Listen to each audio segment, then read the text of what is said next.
यरूशलेम पोस्ट में जिस खातून ने आर्टिकल लिखा है उसी खातून ने टाइम्स ऑफ इजराइल में भी एक आर्टिकल लिखा है और टाइम्स ऑफ इजराइल में वो कहती हैं India is dynamic peoples power in Israel. ये जनाब इनका आर्टिकल है और इसमें इन्होंने इंकशाफ किया है कि जनाब जो मोदी साहब ने फरवरी 2026 में जो इजराइल का दौरा किया था, जिस दौरे के अगले ही दिन इजराइल ने अमेरिका के साथ मिलकर ईरान पर हमला कर दिया था, तो इन्होंने लिखा है कि उस दौरे में इजराइल ने नरेंद्र मोदी के साथ ये कमिटमेंट की कि हम अगले 3-4 साल में 50,000 इंडियंस को इजराइल में नौकरी देंगे और उनको ट्रेनिंग दी जाएगी।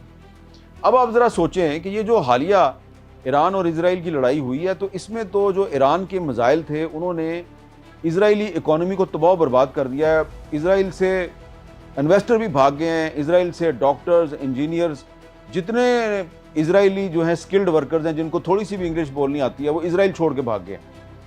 तो ये इंडियन जो हैं ये हज़ारों की तादाद में इजराइल जाके क्या नौकरी करेंगे? गौर करें ना अगर आप। और ये जो खातून है पोशाली लास, इसके मज़ीद आर्टिकल्स आप पढ़ें, मैंने इनका काफ़ी सारे आर्टिकल्स पढ़े हैं, पता चलेगा कि ये जो इंडियंस जाएंगे ना इजराइल, इनको इजराइल की जो इंटेलिजेंस एजेंसी है मोसाद और दीगर सिक्योरिटी एजेंसी, वहाँ पे इनको नौकरी दी जाएगी और इनको वहाँ पे ट्रेनिंग दी जाएगी। ये वहाँ से ट्रेंड होकर पूरे मिडिल ईस्ट में फैल जाएंगे, पूरे वेस्ट एशिया, साउथ एशिया में फैल जाएंगे और ये इजरायली इंटेलिजेंस एजेंसी के लिए काम करेंगे। तो क्यों इजराइल को इतनी बड़ी तादाद में इंडियन जासूस क्यों चाहिए?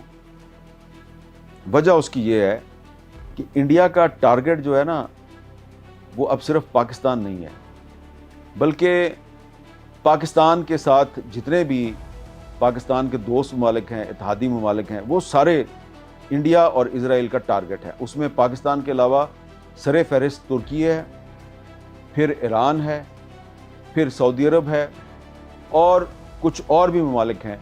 लेकिन इस आर्टिकल के मुताबिक पाकिस्तान के अलावा जो दो बड़े टारगेट हैं Indian Israel counter terrorism, so called counter terrorism alliance के, वो पाकिस्तान, तुर्की, ईरान और सऊदी अरब है।